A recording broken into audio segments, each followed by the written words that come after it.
आज का पाठ उपसर्ग है। उपसर्ग को इंग्लिश में प्रीफिक्स भी कहते हैं। तो आगे हम लोग समझते हैं कि उपसर्ग किसे कहते हैं और ये शब्द है या शब्दांश है, इसके विषय में आइए कुछ पंक्तियाँ पहले समझ लेते हैं। यहाँ देखिए, मैं लिख के लाई हूँ आप लोगों को समझाने का प्रयास करने के लिए कि हिंदी भाषा में नए शब्द की रचना आदि या अंत में जुड़ने वाले शब्दांशों से होती है। जैसा कि आप लोगों को मालूम है कि नए शब्द की रचना हिंदी भाषा में आप लोग देखते हैं उदाहरण के रूप में, तो इसे यौगिक शब्द कहते हैं। ये शब्दांश रूढ़ कहिए या मूल शब्द से जुड़कर या मिलकर उसके अर्थ में परिवर्तन ला देता है। इस प्रकार के शब्द रचना दो प्रकार के हैं। हमारे व्याकरण में दो प्रकार के इस तरह के रचना देखने के लिए मिलते हैं, जैसे उपसर्ग, प्रत्यय। उपसर्ग भी शब्दांश है और प्रत्यय भी शब्दांश है। तो इस तरह से हिंदी भाषा में जो नए शब्द की रचना से संबंधित आप लोग उदाहरण देखते हैं, तो अधिकतर उपसर्ग और प्रत्यय से जुड़े हुए होते हैं। उपसर्ग प्रत्यय दोनों ही शब्दांश है। चलिए उपसर्ग के विषय में यहाँ देखते हैं। उपसर्ग अर्थात इसमें मूल शब्द सर्ग है और उप यहाँ जुड़ा हुआ है शब्दांश के रूप में, इस तरह से उपसर्ग भी है। तो उप का अर्थ होता है निकट और सर्ग का अर्थ होता है रचना, निर्माण करना या सृजन करना। तो इस तरह से उपसर्ग का अर्थ है कि जो निकट में रचना हो, निर्माण हो, जुड़कर उसे उपसर्ग कहते हैं। इसकी परिभाषा के अंतर्गत यहाँ देखिए, उपसर्ग वो शब्दांश है जो मूल शब्द के पूर्व या आगे जुड़कर शब्द के अर्थ में विशेषता ला देते हैं, अर्थात नए शब्द का निर्माण कर देते हैं और उसका अर्थ बदल देते हैं। इसका अर्थ आप इस तरह से समझिए कि किसी भी मूल शब्द के आगे शब्दांश जुड़कर जब नए शब्द की रचना करता है और अर्थ में परिवर्तन लाता है, तो उसे उपसर्ग कहते हैं। दूसरे शब्दों में कहें तो उपसर्ग शब्दांशों का स्वतंत्र अर्थ नहीं होता है, वे जुड़ने के बाद ही अर्थ में परिवर्तन लाते हैं। ये समझ जाइए आप लोग कि उपसर्ग का अर्थ नहीं होता है, ये शब्दांश है और ये स्वतंत्र प्रयोग नहीं होता है, ये मूल शब्द में जुड़ने के बाद ही इसका अर्थ निकलता है। हिंदी में 5 प्रकार के उपसर्ग का प्रयोग किया जाता है। देखिए यहाँ पर मैं इसका 5 प्रकार यहाँ दिखा रही हूँ। पहला है संस्कृत के उपसर्ग, दूसरा है हिंदी के उपसर्ग, तीसरा है अंग्रेजी के उपसर्ग, चौथा है उर्दू के उपसर्ग, पांचवा है संस्कृत के अव्यय उपसर्ग के रूप में। उपसर्गों के एग्जाम्पल के अंतर्गत सबसे पहले हम लोग संस्कृत के उपसर्ग के विषय में यहाँ ध्यान देते हैं। संस्कृत के उपसर्ग का उदाहरण यहाँ पर देखिए, अति, अधि, अनु, अप, अभि, अव, आ, उद या उत, उप। अब ये उपसर्ग हैं और इससे जुड़ के जो शब्द बने हैं, नए शब्दों का जो रचना हुआ है, यहाँ पर कुछ उदाहरण मैं प्रस्तुत की हूँ। देखिए, अति से अतिरिक्त, अतिशय, अत्युत्तम, यहाँ संधि कर दिया गया है, यहाँ भी संधि हो गया है। अत्यधिक, अधि से अधिकार, अधिभार, अधिकरण, अधिनायक। तो इस तरह से अधि शब्दांश से ये नए नए शब्द बन गए। अब अनु से देखिए, अनुभव, अनु में भव जुड़ा तो अनुभव, अनुराग, अनुशासन, अनुकूल। अप से अपयश, अपमान, अपशब्द, अपव्यय। अभि से अभिमान, अभिशाप, अभिनव, अभियोग। अव से जुड़ के देखिए नए शब्द का निर्माण इस तरह से हुआ है, अवगुण, अवतार, अवसर, अवशेष। आ से जुड़कर आजन्म, आमरण, आजीवन, आगमन, आहार।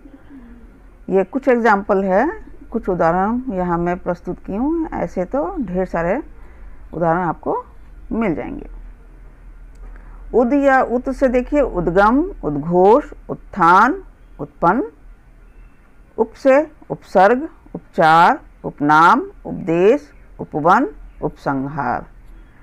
और कुछ और भी संस्कृत के उपसर्ग है, यहाँ देखिए। दुस, निस, नि, परा, परि, प्र, प्रति, वि, सम, सु, दुर, निर, अध, स्व, तत्। तो संस्कृत के उपसर्गों में आप लोग ये उदाहरण देखे हैं। देखिए इसके नए शब्दों का निर्माण इस तरह से किया गया है। दुस् से दुस्साहस, दुस्साध्य, दुष्प्रभाव, दुष्कर्म। निस् से निस्संदेह, निस्तेज, निष्कपट, निष्पाप, निष्काम। नि से निबंध, निवास, निरोग, निगम, निरोध। परा से पराजय, पराधीन, पराक्रम, पराभव।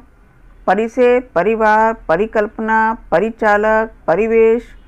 प्र उपसर्ग से प्रबल, प्रगति, प्रचार, प्रकार, प्रदर्शन। प्रति उपसर्ग से प्रतिदिन, प्रतिक्षण, प्रत्येक, प्रत्यक्ष। यहाँ संधि कर दिया गया है। प्रतिकूल। वि उपसर्ग से देखिए विनम्र, विज्ञान, वियोग, विमान। सम से सम्मान, सम्मुख, संभव, संबंध। सु से सुकर्म, सुगम, सुमन, सुकन्या, सुपुत्र। दूर से दुराचार, दुर्बल, दुर्गुण, दुर्जन, दुर्भाग्य। निर से निर्भय, निराशा, निर्दोष, निर्जीव।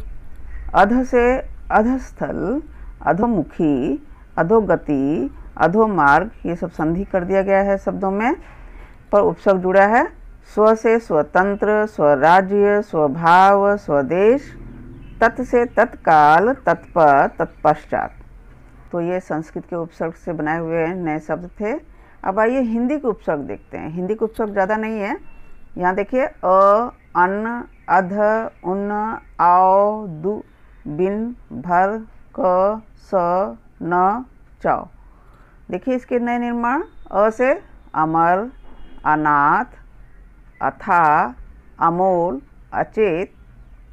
अन, वन, अनजान, अनदेखा, अनमोल। अध उपसर्ग से अधपका, अधमरा, अधखिला, अधजला। उन, 29, 49, 59। अवगुण, अवघट, औसत। दु से दुबला, दुकान, दुशाला। बिन, बिन देखा, बिन ब्याहा, बिन मांगा, बिन खाया।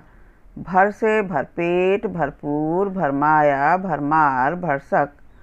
क उपसर्ग से देखिए कपूत, कमाल, कपूर। स से सजग, सजल, सरस, सपरिवार। न से नपूत, नकार, नकल। चौ से चौपाया, चौमासा, चौराहा, चौपट। तो इस तरह से नए शब्दों का हम लोगों ने शब्दांश के द्वारा निर्माण किए हैं, रचना कर दी है। अब आइए अंग्रेजी के उपसर्ग। जब हमारे हिंदी भाषा में अंग्रेजी शब्दों को स्वीकार किया है तो उसके उपसर्ग भी आपको इसमें मिलेंगे। जैसे सब, डिप्टी, हेड, चीफ। तो यहाँ अंग्रेजी के शब्दों में जुड़ा हुआ है सब इंस्पेक्टर, सब जज, sub committee, deputy commissioner, deputy collector. Head से head master, head clerk, head constable.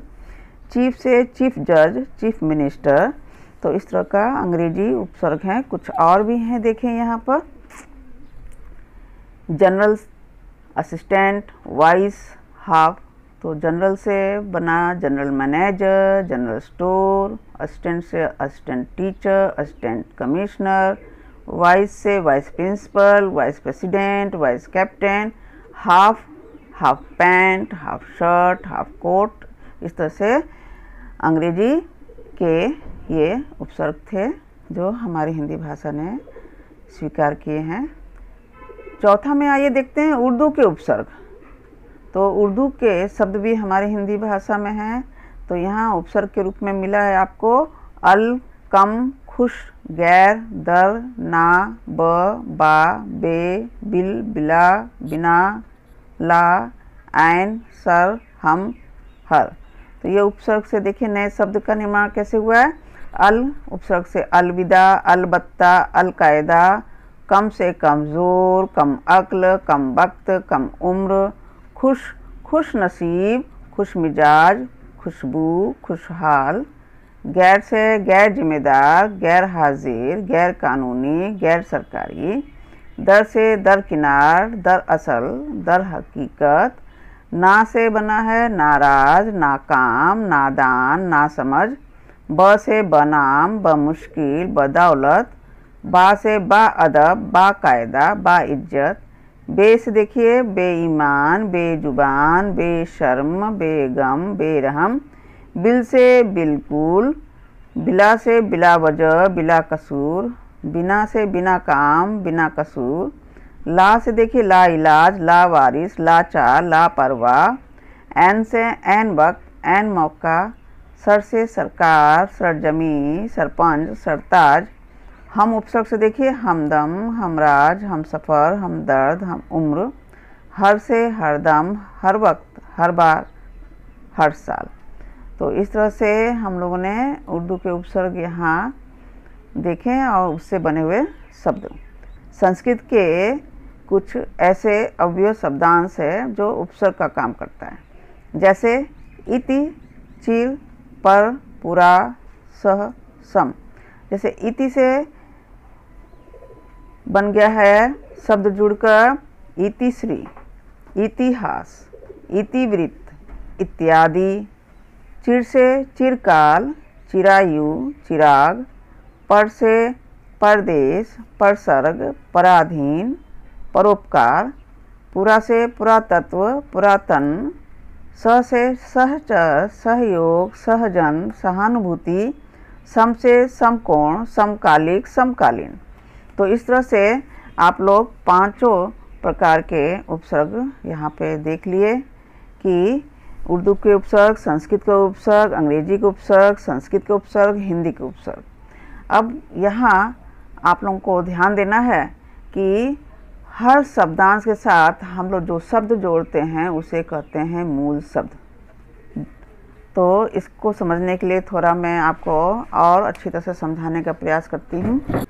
यहाँ देखिए आप लोगों के सामने मैं आप लोगों को समझाने का प्रयास कर रही हूँ, क्योंकि बहुत लोगों को समझ में नहीं आता कि कहाँ जोड़ें, कैसे जोड़ें। तो यहाँ देखिए उपसर्ग शब्दांश है। यहाँ मैं कुछ शब्दांश को लिख के लाई हूँ, ये उपसर्ग है। तो यहाँ देखिए स, तो स में हम लोगों ने जिस शब्द को जोड़े हैं, क्योंकि स शब्दांश है और शब्दांश शब्द में जुड़ेगा तो शब्द को हम लोग यहाँ पर मूल शब्द कहते हैं। शब्द ही मूल शब्द है। तो इस तरह से स मूल शब्द में जुड़कर एक नया शब्द का निर्माण किया है। स मूल शब्द फल में जुड़ गया तो सफल बन गया। क माल मूल शब्द में जुड़ा तो कमाल शब्द का निर्माण कर दिया। अन उपसर्ग जान मूल शब्द में जुड़ा तो अनजान नया शब्द का निर्माण कर दिया।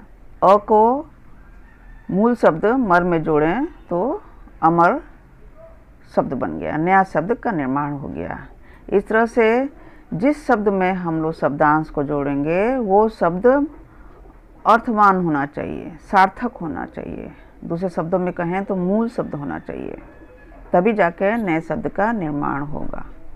तो इस तरह से आशा करती हूँ कि आपको समझ में आ गया होगा कि उपसर्ग कैसे जोड़ें, और उपसर्ग जहाँ जुड़ता है तो वो शब्द मूल शब्द होता है, अर्थात उसका एक अर्थ होता है, तभी शब्दांश जुड़कर एक नए शब्द का निर्माण करता है और अर्थ में परिवर्तन लाता है, अर्थ में बदलाव लाता है।